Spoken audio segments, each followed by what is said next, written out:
Okay, what's up, dudes and gals? It's Steve here, Steve the Sprinkler Guy. I am installing a new 1-inch Febco 765. It's a pressure vacuum breaker assembly used to protect domestic potable water from any like back siphonage of toxic or non-toxic water. Just keeping all that drinking water safe. You know how we do. We like clean drinking water. It's good stuff.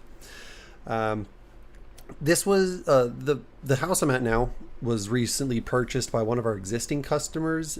She wanted to move to a different place, and this current property did not have a backflow. So there you can see our crispy brand new Febco 1-inch 765. So right now what I'm doing is I'm just kind of mocking up how I want this to look, just kind of getting a rough visual, kind of planning out in my head. Most of the stuff I do is just kind of winging it. I've been doing this for a long time. Like, I'm on my 16th year of doing irrigation. Very very familiar with all the stuff that I do. But it doesn't have to be as complicated as it actually looks. So I've got this video very sped up right now. My editing skills are definitely not as good as my sprinkler skills. So please don't judge me too hard on that, but I am also open to any suggestions. So I'm just going to let this bad boy play out as I kind of just talk nonsense over this, trying to explain what I'm doing as we go. So bear with me. I'm just trying to keep my workspace as clean as possible. That's actually a lie. I'm working in the mulch. You could see my hands. I'm not a very clean person, especially when I'm on the job. We're sprinkler dudes. We got our hands in the dirt all the time. It's just not a clean environment. That's just fine. The funny story about this particular job is the line coming out of the house, that pipe that's coming out from the house. The whole time I had assumed that that's where the water was feeding from.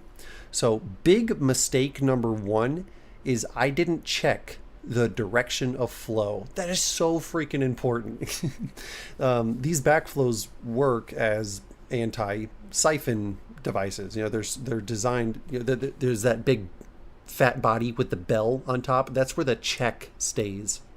And when water flows against, backwards, that check valve opens up and prevents the water from back siphoning into your potable water. So just for the sake of showing how an install goes for the backflow, I'm just going to let this thing play out. But yeah, just a quick backstory that this whole time I'm installing it backwards. Just keep that in mind. The water actually flows from the lower pipe, and it elbowed into the house, and underneath, like the crawl space area, the piping went to feed the backyard manifold. There's some zones in the backyard that had to get fed from water, and when this house was built, in the late 60s, that was the direction they chose to take that. So fault on me for not investigating further and finding out where the water came from. But I was still really proud of how this was looking, and I did all the right steps on getting it installed.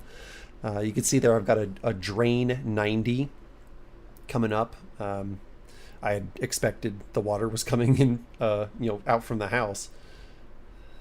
So I always want to put a drained elbow on that lowest joint. Just the more drains, the better. So that's kind of what I had in mind when I was doing that. Right now I'm just tightening down my male adapters. So they're threaded on one side, goes directly into the backflow, and then it's by sweat.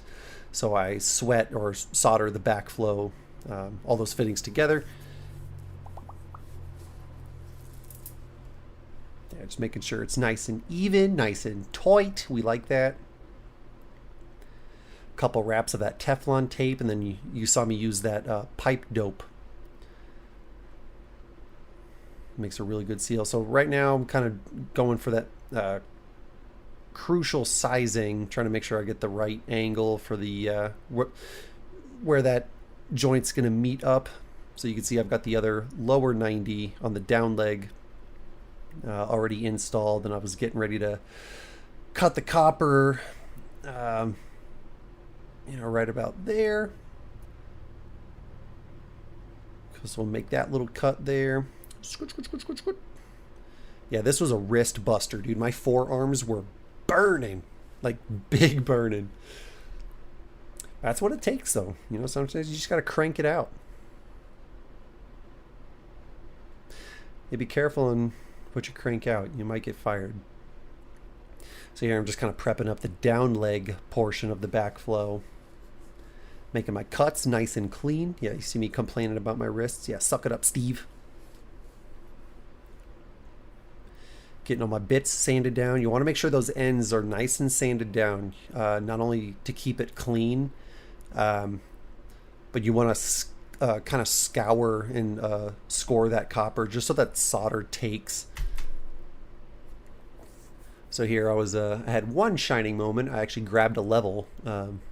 So put a lot of time into making sure this one looked good, because I knew I was going to be sharing it with people, so it had to look good, right? It's got to look good. So yeah, I'm just trying to make sure I've got it eyeballed as close as I can. Yeah, we don't use rulers. We just kind of, shyball it. Measure a couple of times, cut it a couple of times, measure a couple of times, cut it a few times. There is some room for error. Not as much with copper, but just in the irrigation field, there's a little room for error. We're a bunch of problem solvers. We're solving problems. So here, oh gosh, that looks so good. I love how this was lining up. So I'd like to mock up everything first, like get everything as prepped as possible before I solder anything. Do not put solder on any of the copper until everything's fit perfectly. You got no wiggle in the pipe. I know that's like so contradicting. I just said there's no room for error. This is the part I mean. There's no room for error once you solder something together, once you weld it. I mean, yeah, you could always cut it off, but then that's just wasted time, wasted production. We're not trying to do that. Look at that fitment, boy, that's so good. Dang, I really wish that's how it looked, but lo and behold, the whole time it's on backwards. So here was me getting everything fluxed up. This is the stuff that helps that solder adheres to the copper, keeps everything clean, well lubricated. Very, very nice here. I'm just going to kind of let this part play out, and then I'll bring the original audio back in of once I realized that I done messed up. So just enjoy the rest of me fluxing this bad boy up. Okay, so I just turned on the water, or I was just about to finish soldering this thing. I was thinking, well, heck, which way? I never knew which direction the water was actually flowing, but there's a very specific way that you got to install these backflows where it's going the right way. I'm not going to install it backwards. I was about to install it backwards, so I got to do a quick redesign. What we got going on? The water actually comes up from this way, so traditionally it comes out from the house, and then you do your whole backflow setup. So now I got to make it do one of these things. So water comes up from here, and we'll go up through the backflow, down this 90, and this heads into the backyard. That's where that actually goes. So hang tight, let me get resituated here, and we'll be back in business here in just a second. All right, let's try this again. So to clarify, the water does come up from this side. So a little bit of a different than what I'm used to seeing, but hey, we adapt and overcome. That's what we're gonna do. So the 90 is gonna start from there. I need to cut a section of pipe to get over to here, which that actually looks like the perfect size. From there into our drained bit there. I might have to shorten that up just a skosh, and then get a longer up leg. So shorten this one by what, like a 1/2 inch.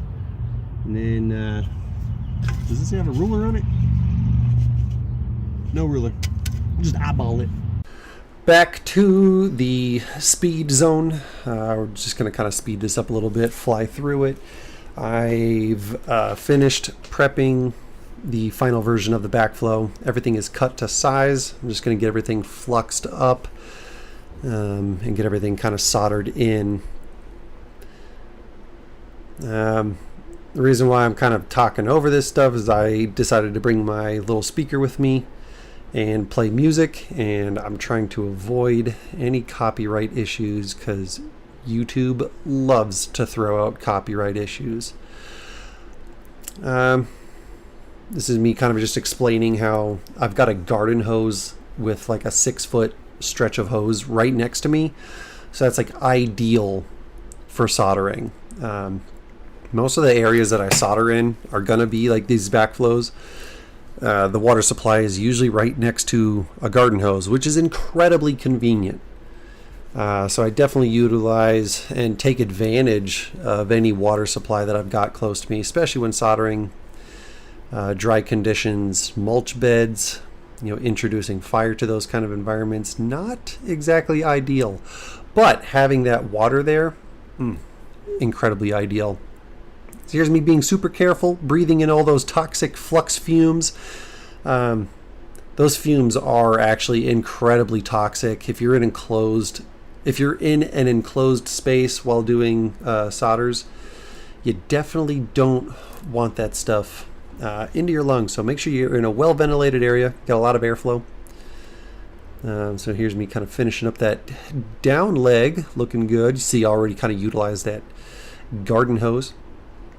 We're putting on some sick little touches on that down leg, headed back into the house towards the backyard, using my hot solder brush to kind of clean up those edges there, picking up any of that loose solder that might be dripping. We don't like drips when we're soldering. We want clean jobs. No drips allowed. So we'll kind of let this roll out. We'll clean up, and I'll bring the original audio back in for the pressure test. So we'll hose that mother chunka off, get it nice and cool, and let's see how it does when I turn the water on.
going to sand it up, clean it, take some after pictures.